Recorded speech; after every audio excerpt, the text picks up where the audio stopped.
In the autumn of 1850, in the remote cotton fields of Talbot County, Georgia, a discovery was made that would forever alter the understanding of one of the most carefully guarded secrets in the antebellum South. What began as a routine inventory of a deceased plantation, Mistress's personal effects would uncover a truth so deeply buried that it had remained hidden for over 3 decades, protected by a web of silence that extended far beyond the boundaries of a single estate. The Whitmore plantation sat on nearly 800 acres of fertile land, bordered by dense pine forests and crossed by a sluggish creek that wound its way toward the Chattahoochee River.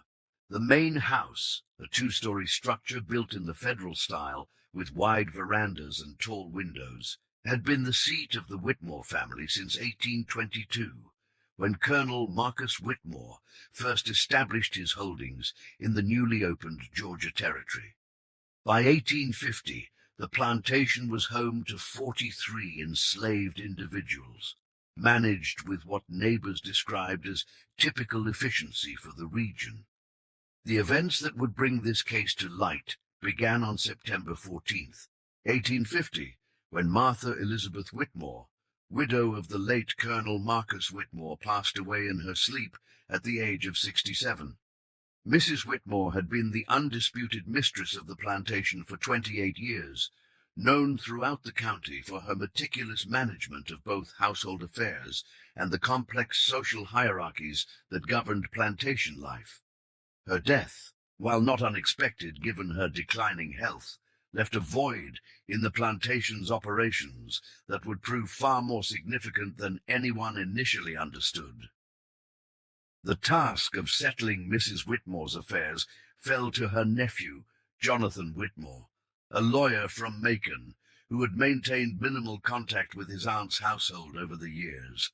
Jonathan, a methodical man in his early 40s with thinning hair and wire-rimmed spectacles, arrived at the plantation 3 days after the funeral to begin the process of inventorying the estate. What he expected to be a straightforward legal proceeding would instead become an investigation into family secrets that had been carefully maintained for decades. The plantation operated under a rigid hierarchy that had been established by Colonel Whitmore and maintained without variation by his widow. At the top of this structure stood the house servants, a select group of enslaved individuals who worked directly within the main house and enjoyed certain privileges not extended to the field hands. Among these house servants was a man known simply as Samuel, whose position within the household had always been somewhat unusual, though few questioned the arrangement openly. Samuel was approximately 32 years old in 1850, tall and lean, with features that set him apart from many of the other enslaved individuals on the plantation. He had been born on the Whitmore estate and had never known any other home. From childhood, he had been assigned to work exclusively within the main house, first as a general servant, and later in a capacity that seemed to combine elements of butler, personal valet, and confidential assistant to Mrs. Whitmore. His literacy, unusual for an enslaved person in the region, had been noted by visitors to the plantation, though Mrs. Whitmore had always explained this as a practical necessity for his household duties. The relationship between Samuel and Mrs. Whitmore had been observed by the household staff for years. Though never discussed openly, he was the only enslaved person permitted to enter Mrs. Whitmore's private chambers without explicit permission, and he frequently accompanied her on trips to neighboring plantations or to town, riding alongside her carriage rather than following behind with the other servants. When guests visited the plantation, Samuel often served as an unofficial host, directing other servants and ensuring that all arrangements met Mrs. Whitmore's exacting standards. This level of responsibility was unprecedented among the enslaved population, yet it had become so normalized over the years that few gave it much thought. Jonathan Whitmore's first week at the plantation was spent familiarizing himself with the basic operations and meeting with the overseer, a gruff man named Jeremiah Caldwell, who had managed the field operations for nearly a decade. Caldwell proved to be a straightforward individual who kept meticulous records of crop yields, equipment maintenance, and the general productivity of the enslaved workforce. However, when Jonathan inquired about the household staff and their specific duties, Caldwell's responses became notably vague. The house servants answered directly to Samuel. Caldwell explained during one of their meetings in the plantation office, a small building located near the slave quarters. Always been that way, even when the colonel was alive? Mrs. Whitmore preferred it that way, said it kept the household running smooth. Samuel knows more about the inner workings of that house than anyone, I'd reckon. Lo, when Jonathan asked about Samuel's background and how he had come to hold such a position of responsibility, Caldwell's discomfort became apparent. He shifted in his chair and avoided direct eye contact, offering only that Samuel had always been special to Mrs. Whitmore, and that his duties had evolved over time. Indeed, the overseer's reluctance to discuss the matter in detail struck Jonathan as odd, but he attributed it to the general discomfort many white men felt when discussing the complexities of household slave management with outsiders. The main house itself was a testament to Mrs. Whitmore's attention to detail and her commitment to maintaining the social standards expected of a plantation mistress. The rooms were furnished with pieces imported from Charleston and Savannah, and the walls were adorned with portraits of the Whitmore family dating back several generations. The library, located on the first floor, contained an extensive collection of books on agriculture, literature, and theology, as well as numerous volumes of correspondence and business records that Mrs. Whitmore had maintained throughout her widowhood. It was in this library, on September 22nd, 1850, that Jonathan made his first disturbing discovery. While examining the contents of Mrs. Whitmore's personal desk, he found a locked drawer that had apparently been overlooked during the initial inventory. Using a key found among Mrs. Whitmore's personal effects, he opened the drawer to find a collection of documents that immediately struck him as unusual. Among these papers were several birth certificates, property deeds, and what appeared to be legal documents related to the manumission of slaves, though none of these papers bore any signatures or official seals. More puzzling still were a series of letters written in Mrs. Whitmore's careful script that appeared to be drafts of correspondence never sent. These letters, addressed to various individuals, including lawyers in Savannah and Charleston, concerned what Mrs. Whitmore referred to as the resolution of certain long-standing matters pertaining to the welfare of specific individuals currently resident on this estate. The language was deliberately vague, but the tone suggested a woman wrestling with decisions that carried significant emotional and legal weight. Among these papers was a leather-bound journal that had been hidden beneath the other documents. The journal, which bore no identifying marks on its cover, contained entries dating back to 1823, just 1 year after the plantation's establishment. The early entries were typical of what might be expected from a plantation mistress. Notes about household management, social engagements, and the general activities of daily life. However, as Jonathan read deeper into the journal, the entries began to take on a more personal and increasingly troubled tone. An entry dated March 15th, 1824, provided the first hint of the complexity that would eventually consume Jonathan's investigation. The child continues to thrive under Marie's care. Marcus remains convinced that maintaining the current arrangement serves the interests of all involved, though I confess to moments of doubt about the wisdom of our chosen path. The resemblance grows more pronounced with each passing month, and I fear that questions will eventually be raised by those whose opinions we cannot afford to dismiss. Jonathan read this entry several times, trying to understand its significance. The reference to a child and the mention of a resemblance suggested some form of family connection, but the deliberately cryptic language made it impossible to determine the exact nature of the situation being described. He continued reading, hoping that subsequent entries would provide clarification, but found that Mrs. Whitmore's writing became increasingly guarded over time, as if she had become aware that her private thoughts might someday be discovered.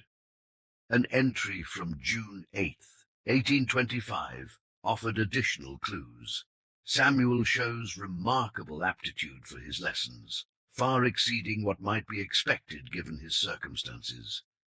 Marie expresses concern about the attention this draws, but I cannot bring myself to curtail his education when he demonstrates such genuine hunger for knowledge. Marcus argues that practical skills serve our purposes better than book learning, but I believe we must consider the long-term implications of our choices. The boy deserves more than we can openly provide, yet we dare not give him less than what conscience demands.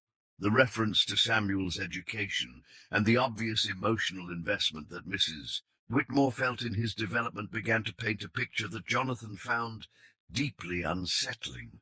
The journal entries, when read in sequence, seemed to document the upbringing of an enslaved child who had received special attention and privileges that were entirely inconsistent with the standard treatment of enslaved individuals on the plantation. The references to his circumstances and the repeated mentions of resemblance suggested a family connection that, if true, would represent a violation of both social taboos and legal restrictions that governed relations between white slave owners and their human property. As Jonathan continued his investigation, he found that the journal entries became increasingly infrequent after 1830, with gaps of several months between many entries. The tone also shifted noticeably, with Mrs. Whitmore's earlier detailed observations giving way to brief, almost coded notes that seemed designed to obscure rather than illuminate the situations being described. An entry from December 2nd, 1832, exemplified this change in writing style. The situation grows more complex with each passing year. Samuel's questions become more pointed, and I find myself struggling to maintain the necessary boundaries. MCU's concerns prove well-founded, though I cannot regret the choices that have brought us to this point. The truth, when it emerges, will serve no one's interests, yet I fear it cannot remain buried indefinitely. The mention of Samuel asking pointed questions suggested that he had begun to understand something about his own situation that had previously been kept from him. This possibility alarmed Jonathan, who realized that if Samuel had indeed discovered some family connection to the Whitmore family, the implications for the estate's settlement could be enormous.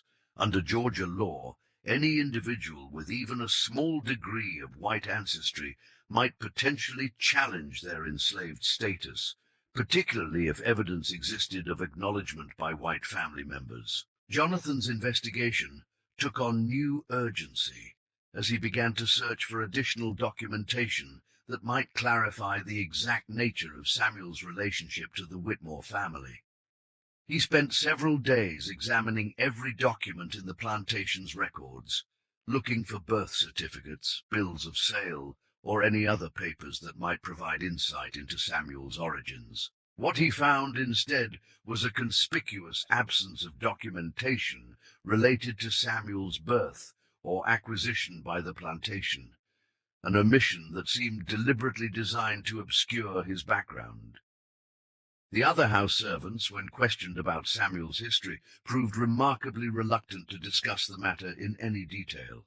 Marie Beauregard, an elderly enslaved woman who had served as the plantation's head cook for over 20 years, would only say that Samuel had always been part of the household, and that his situation had been arranged by the Colonel and Mrs. Whitmore when he was very small.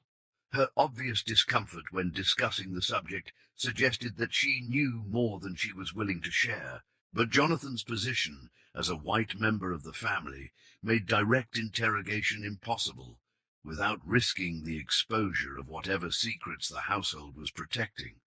The breakthrough in Jonathan's investigation came on October 1st, 1850, when he discovered a hidden compartment in Mrs. Whitmore's bedroom that had been concealed behind a loose baseboard near her dressing table. The compartment contained a small collection of items that had clearly been preserved with great care.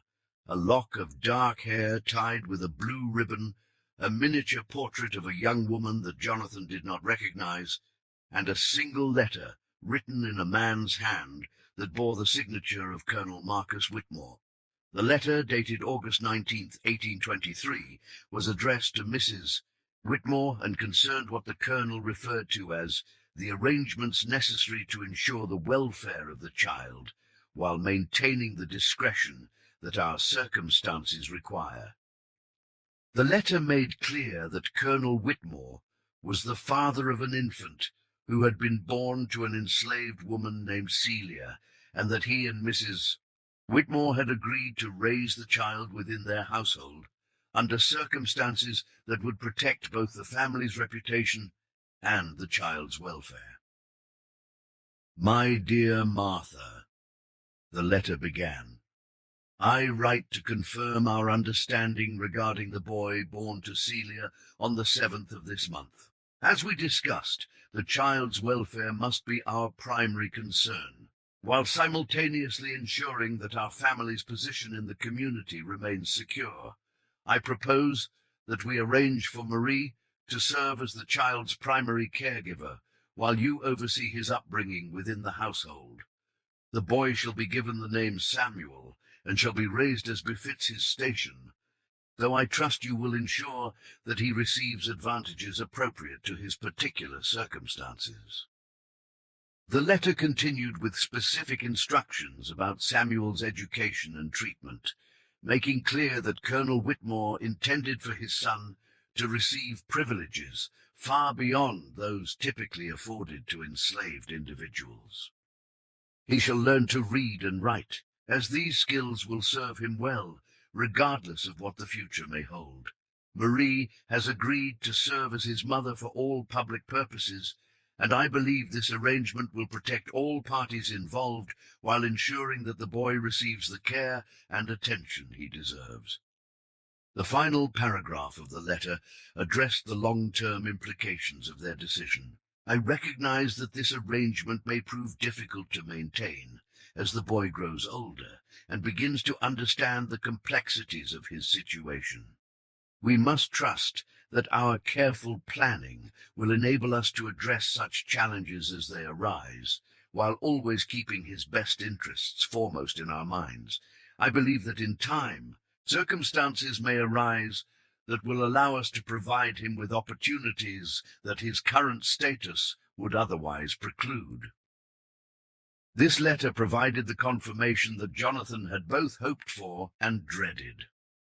Samuel was indeed the son of Colonel Marcus Whitmore, making him Jonathan's own cousin and a legitimate heir to a portion of the Whitmore estate. The implications of this revelation extended far beyond the immediate family, as the existence of a mixed-race heir would create legal complications that could potentially invalidate much of the estate's current structure.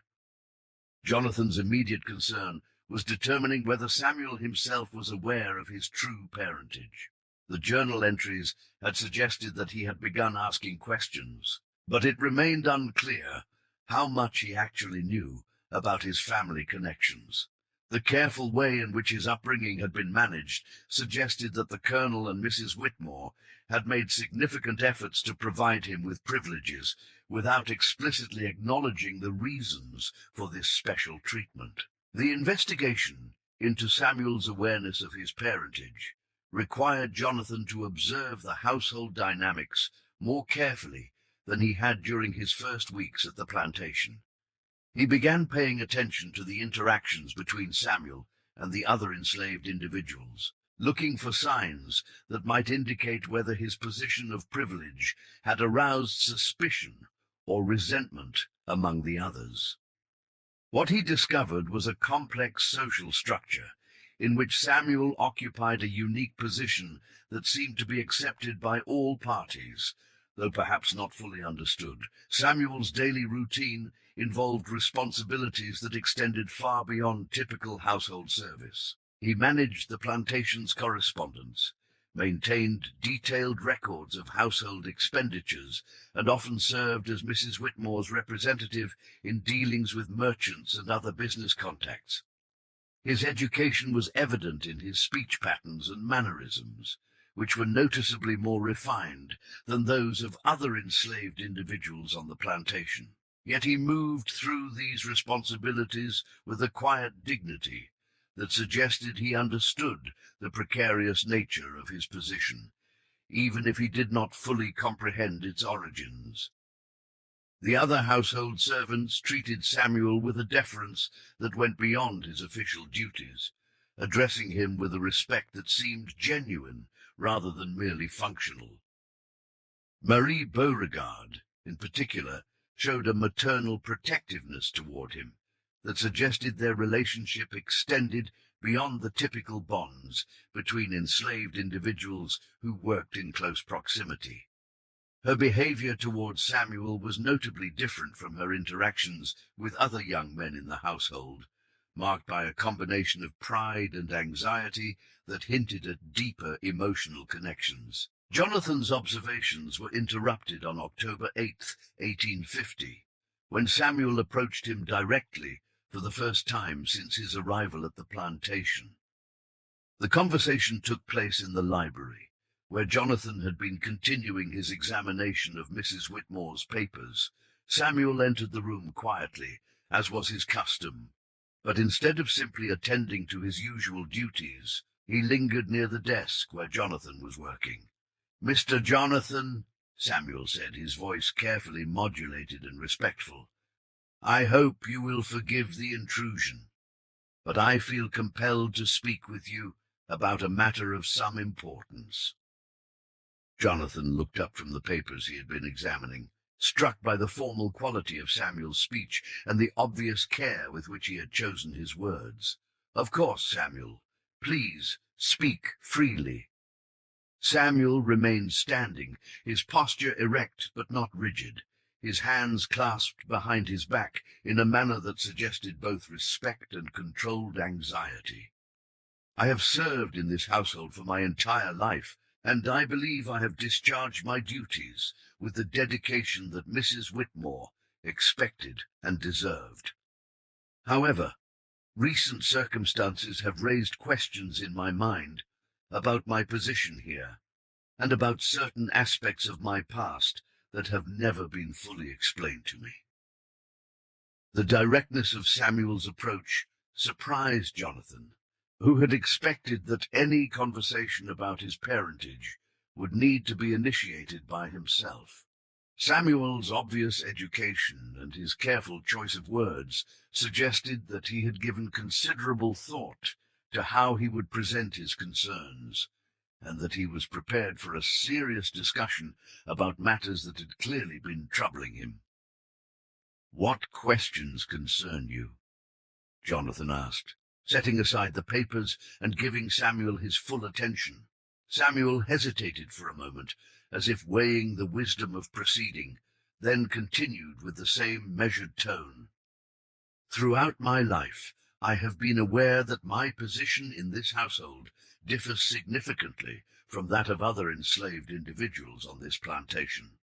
I have received education, responsibilities, and treatment that cannot be explained merely by my usefulness as a servant. Mrs. Whitmore often spoke to me in ways that suggested a personal interest in my welfare that extended beyond my utility to the household." Jonathan felt a growing tension as Samuel continued to speak, realizing that the conversation was moving toward revelations that would forever alter the dynamics of the plantation and potentially create legal complications that he was not prepared to address. "In recent weeks, As I have assisted with the settling of Mrs. Whitmore's affairs, I have had occasion to observe documents and papers that suggest connections I had not previously understood. Samuel continued, I do not wish to presume knowledge that has not been shared with me, but I believe I have a right to understand the circumstances of my birth and the reasons for the particular way in which I have been treated throughout my life. The careful way in which Samuel presented his concerns made clear that he had indeed discovered evidence of his parentage, though he was approaching the subject with the diplomatic skill that his education and position had taught him. His speech patterns and formal manner were notably different from those typically exhibited by enslaved individuals when speaking to white family members, reflecting both his unique upbringing and his awareness that the conversation carried significant risks for all parties involved. Jonathan realized that he was facing a situation that required careful handling. Samuel's obvious intelligence and education meant that any attempt to dismiss his concerns or provide false explanations would likely be unsuccessful. At the same time, acknowledging Samuel's true parentage would create legal and social complications that could threaten the stability of the entire estate. Samuel, Jonathan began, choosing his words with extreme care. I appreciate your directness in approaching me with these concerns. The circumstances you describe are indeed complex, and I believe you deserve honest answers to the questions you have raised. However, I must ask for your patience while I continue to examine the full scope of the situation. Samuel nodded, his expression indicating that he understood the delicate nature of their discussion. I am prepared to wait for complete answers, Mr. Jonathan. However, I hope you will understand that my questions arise from a genuine need to comprehend my place in the world, not from any desire to create difficulties for the family that has provided for my upbringing. The conversation ended with an understanding that they would speak again once Jonathan had completed his review of Mrs. Whitmore's papers. But the interaction had fundamentally changed the nature of Jonathan's investigation. He now knew that Samuel was aware of his unusual status and was actively seeking confirmation of his suspicions about his parentage. The careful way in which Samuel had presented his concerns suggested that he understood the potentially explosive nature of the truth, but that he was determined to understand his origins regardless of the consequences. Over the following days, Jonathan found himself struggling with the legal and moral implications of Samuel's situation. Georgia law was explicit about the status of individuals with mixed racial heritage. They were considered enslaved regardless of their degree of white ancestry, unless they had been formally manumitted through proper legal channels. However, the law also recognized the rights of white fathers to acknowledge and provide for their mixed-race children, though such acknowledgement typically took place outside the formal legal system. The discovery of additional documents in Mrs. Whitmore's papers confirmed that she and Colonel Whitmore had indeed planned to eventually secure Samuel's freedom, though they had never taken the formal legal steps necessary to accomplish this goal. A draft letter to a lawyer in Savannah, dated 1847, outlined Mrs. Whitmore's intention to arrange for Samuel's manumission and to provide him with sufficient resources to establish himself as a free man. However, the letter had never been sent, and no legal proceedings had been initiated. The reasons for Mrs. Whitmore's delay in securing Samuel's freedom became apparent through her journal entries from the 1840s, which revealed her growing concern about the social and political climate surrounding slavery in Georgia. The increasing tensions over the slavery question had made it more difficult for white slave owners to manumit their enslaved property without attracting unwanted attention from neighbors and local authorities. Mrs. Whitmore's entries from this period reflected her fear that any attempt to free Samuel would raise questions about his parentage that could damage the family's reputation and potentially expose Samuel himself to danger. An entry from September 12, 1848, illustrated the complexity of her situation. The political climate grows more hostile to any actions that might be interpreted as sympathy for abolitionist sentiments. The Hendersons faced considerable criticism when they freed their house servants last year, and I fear that any similar action on our part would invite scrutiny that neither Samuel nor our family could withstand.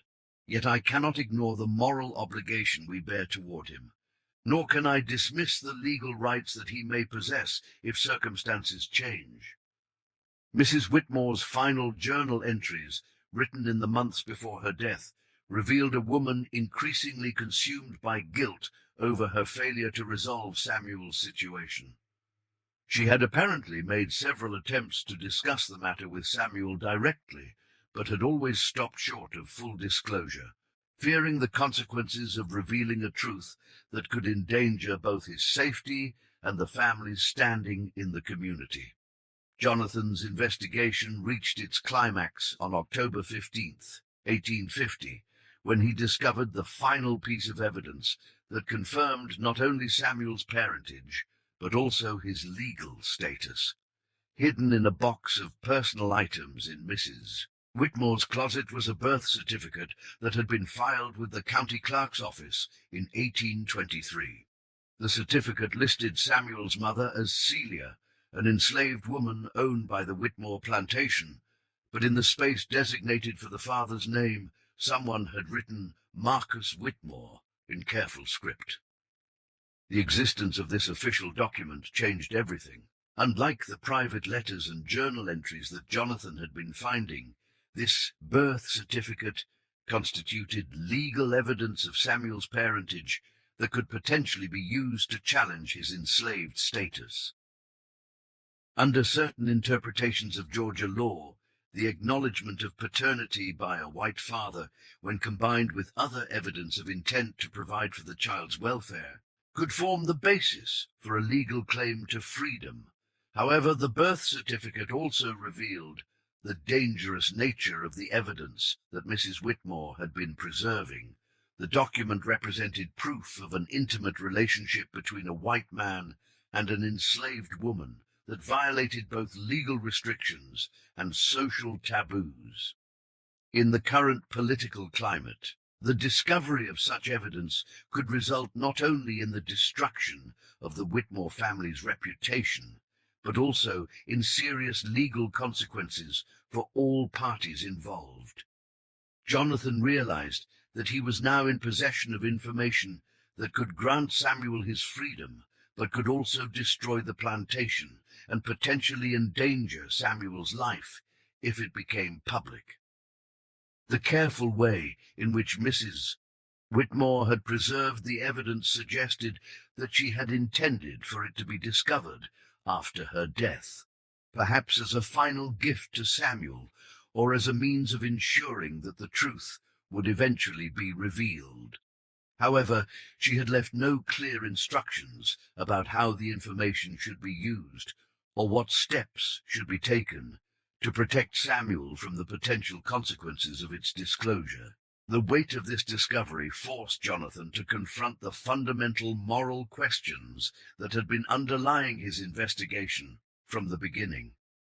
Samuel was legally his cousin, the son of his uncle, and entitled to recognition as a member of the Whitmore family. Yet acknowledging this relationship would require Jonathan to admit that his family had built their wealth through the enslavement of one of their own relatives, a revelation that would have profound implications for everything he had believed about his family's honor and integrity. Moreover, the decision about whether to reveal Samuel's parentage could not be made without considering the immediate practical consequences. Georgia in 1850 was becoming increasingly hostile to free blacks, and even those who possessed legal documentation of their freedom faced constant harassment and the threat of re-enslavement. Samuel's education and refined manner, which had been advantages within the protected environment of the plantation, might actually work against him in the outside world, marking him as someone who had exceeded the bounds that white society expected from individuals of African descent. Jonathan's deliberations were interrupted on October 20th, 1850, when Samuel requested another private conversation. This time, their meeting took place in the plantation office, away from the main house and the potential observation of other household members. Samuel's demeanor had changed noticeably since their previous conversation.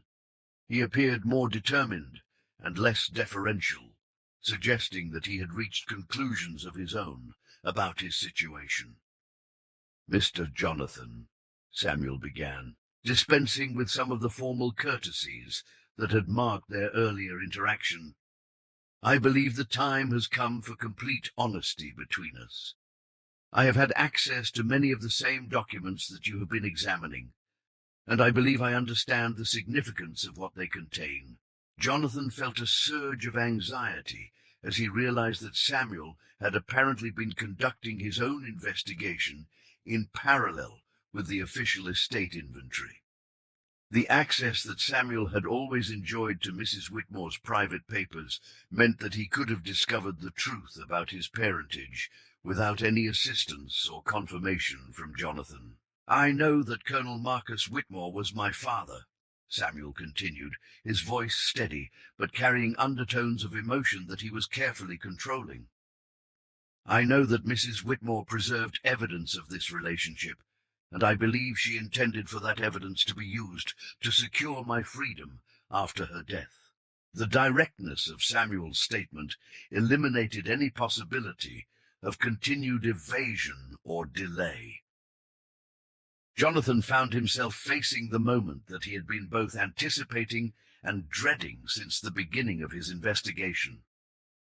"You are correct," Jonathan replied, deciding that Samuel's knowledge of the situation made further concealment both impossible and unnecessary.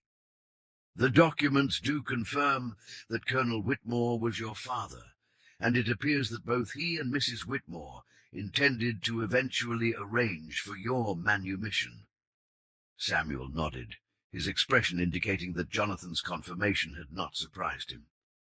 "I have given considerable thought to the implications of this situation, both for myself and for the family. I understand that the revelation of my parentage could create difficulties that extend far beyond my own circumstances."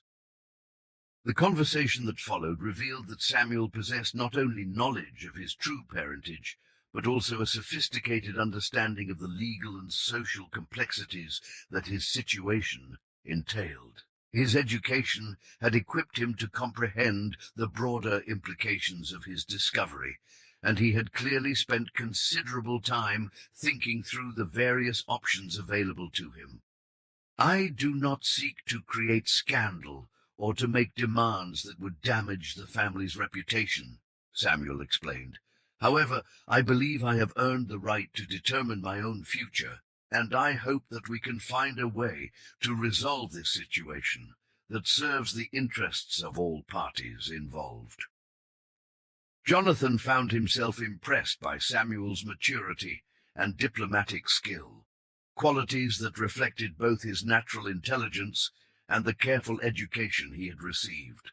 The way in which Samuel approached the conversation suggested that he understood the power dynamics involved, but was determined to assert his rights without creating unnecessary antagonism. The discussion of Samuel's future options revealed the complexity of his legal situation. While the birth certificate and other evidence might be sufficient to establish his claim to freedom, the process of pursuing such a claim would require legal proceedings that would inevitably expose the circumstances of his birth.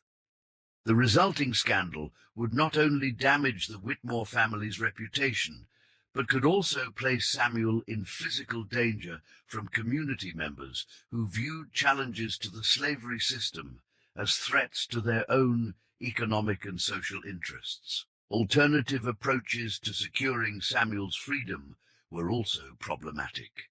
The standard process of manumission required the consent of the enslaved individual's legal owner, but Mrs. Whitmore's death had left the question of Samuel's ownership in legal limbo. As part of the estate, he would presumably become the property of Mrs. Whitmore's heirs, but his actual paternal relationship to the family complicated this transfer of ownership in ways that no one had anticipated. Jonathan realized that he was facing a decision that would define his own moral character as much as it would determine Samuel's future. He possessed the legal authority to either acknowledge Samuel's rights or to perpetuate the system that had kept him enslaved despite his parentage. The choice would require him to balance his family's interests against principles of justice and human dignity that he had never been forced to examine so directly. The weight of this responsibility was compounded by Jonathan's growing recognition of Samuel's exceptional character and capabilities. The education and refinement that Samuel displayed had clearly not been wasted. He possessed the intelligence and skills necessary to succeed as a free man if given the opportunity. Yet those same qualities that would serve him well in freedom also made him a target for those who believed that educated slaves represented a threat to the established social order. As October drew to a close, Jonathan found himself struggling with a decision that seemed to have no clear resolution. Every option he considered carried significant risks, not only for Samuel, but for all the other enslaved individuals on the plantation who might face retaliation if their situation were disrupted. The revelation of Samuel's parentage could potentially trigger a broader investigation into the plantation's operations that might result in harsher treatment for those who remained enslaved. The final factor that influenced Jonathan's decision was his discovery of Mrs. Whitmore's last will and testament, which had been prepared in secret just weeks before her death. The will, which had been hidden with her other private papers, contained provisions that clearly indicated her final intentions regarding Samuel's future. While she had not explicitly acknowledged his parentage in the legal document, she had made arrangements for a significant sum of money to be held in trust for the individual known as Samuel, to be used for his benefit in ways that will become apparent to those charged with settling my estate. The language of the will was deliberately circumspect, but its intent was clear. Mrs. Whitmore had intended to provide Samuel with the resources necessary to establish himself as a free man, while leaving the specific arrangements to be worked out by her executor. The existence of this bequest, combined with the other evidence of Samuel's parentage, created a legal framework within which his freedom could potentially be secured without requiring a direct challenge to the slavery system. However, implementing Mrs. Whitmore's intentions would require Jonathan to take actions that would effectively acknowledge Samuel's right to freedom, actions that would have implications extending far beyond the immediate resolution of his situation. Once Samuel's parentage became known, even within the limited circle of those involved in settling the estate, the precedent established could potentially affect the status of other mixed-race individuals in similar circumstances throughout the region. Jonathan's final decision was influenced by a conversation with Samuel that took place on November 2nd, 1850, in which Samuel presented his own proposal for resolving the situation. Rather than demanding immediate acknowledgement of his rights, Samuel suggested a gradual approach that would allow him to establish himself in a northern state where his background would be less problematic, while maintaining the fiction that his departure from the plantation was voluntary rather than the result of manumission. "I believe that a careful arrangement could be made," Samuel explained. "One that would allow me to travel north, under the pretense of conducting business for the estate. Once established in a free state, I could remain there permanently, while official records would indicate that I had been granted permission to hire myself out independently. Such arrangements are not uncommon, and they would avoid the legal complications that formal manumission might create. Samuel's proposal demonstrated not only his understanding of the legal subtleties involved, but also his willingness to prioritize practical solutions over symbolic victories. His plan would achieve the goal of securing his freedom while minimizing the risks to both himself and the Whitmore family, though it would require him to leave behind the only home he had ever known, and to begin a new life in unfamiliar surroundings.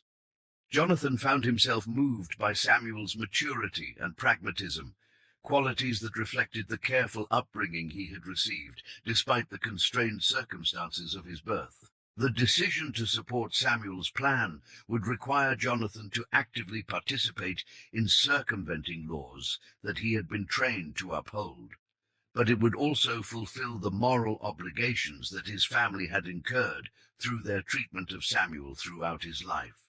The implementation of Samuel's departure began in November 1850, and was carried out with the same careful attention to detail that had characterized his upbringing. Official records were prepared indicating that Samuel had been given permission to travel to Philadelphia to conduct business related to the sale of cotton from the current harvest. Letters of introduction were prepared for business contacts in the city, and a sum of money was provided from Mrs. Whitmore's bequest to support his initial establishment.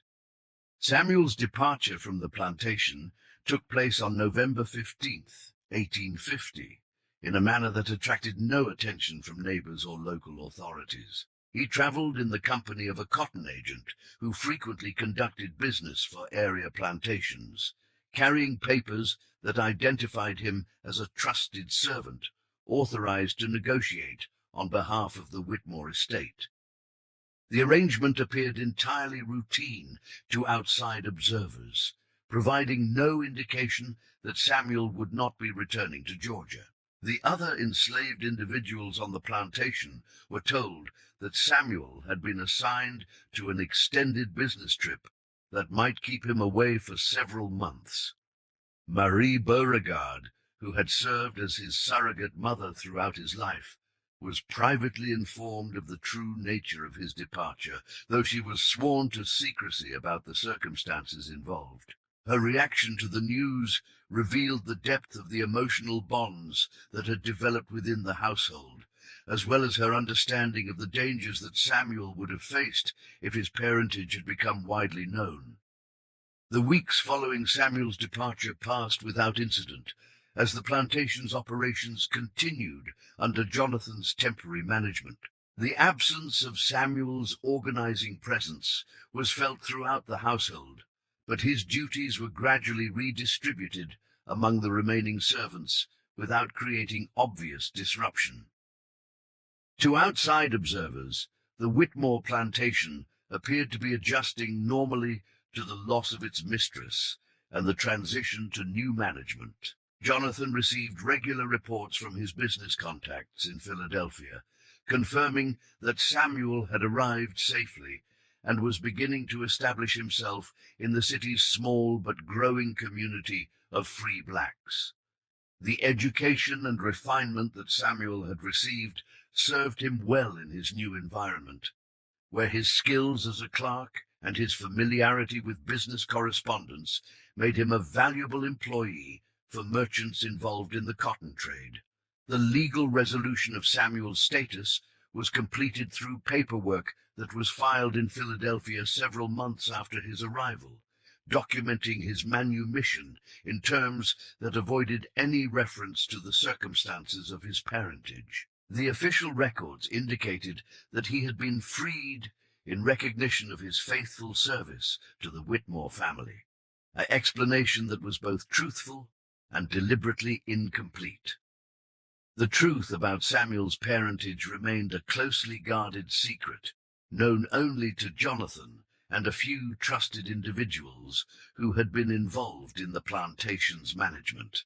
Marie Beauregard carried the secret with her until her death in 1862, never revealing the full story of Samuel's origins even to her closest confidants among the enslaved community. Jonathan himself made only oblique references to the situation in his private papers, recording the basic facts without elaborating on their implications or the emotional toll that the discovery had taken on his understanding of his family's legacy. The final chapter of this story unfolded in 1864, when Jonathan received word that Samuel had died of pneumonia in Philadelphia, leaving behind a small estate and a reputation as a respected member of the business community. Among Samuel's personal effects was a letter addressed to Jonathan, written shortly before his death, in which he expressed gratitude for the opportunity to live as a free man while acknowledging the complicated circumstances that had made his freedom possible. The letter contained no bitterness or recrimination, only a quiet dignity that reflected the character he had maintained throughout his life. Samuel's death marked the end of a secret that had shaped the lives of multiple generations. Though the truth of his parentage died with those who had known it, the Whitmore plantation was sold in 1865, following the end of the Civil War, and the remaining enslaved individuals were granted their freedom under federal law. Marie Beauregard, now elderly and frail, chose to remain in the area, working as a paid domestic servant for families who had once been neighbors to the Whitmores. She never spoke publicly about the years she had spent caring for Samuel, taking her knowledge of his true identity to her grave. The documents that Jonathan had discovered were eventually destroyed, burned in the fireplace of his Macon law office on a cold evening in 1867. The birth certificate, the journal entries, and the private correspondence all turned to ash, erasing the final evidence of a relationship that had challenged the foundations of the society in which it had existed.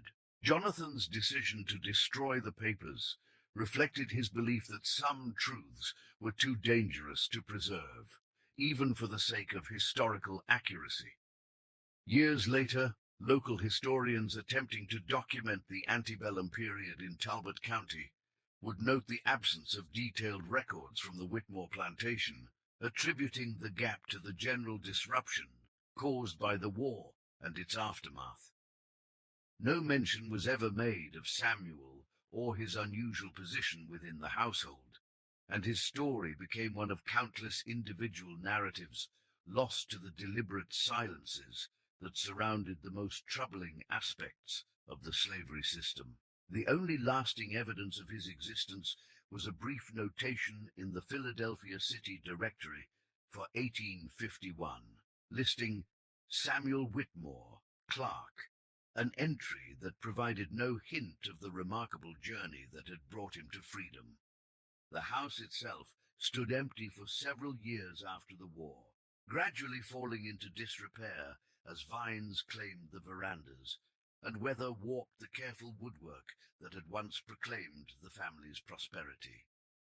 By 1870, local children dared each other to approach the abandoned structure, trading stories about strange sounds that echoed from within the empty rooms. They could not have known that they were walking through the remnants of a place where one of the most carefully guarded secrets of the antebellum South had played out in silence, where the boundaries between freedom and bondage had been negotiated in whispered conversations and hidden documents, and where the price of truth had ultimately proved too high for anyone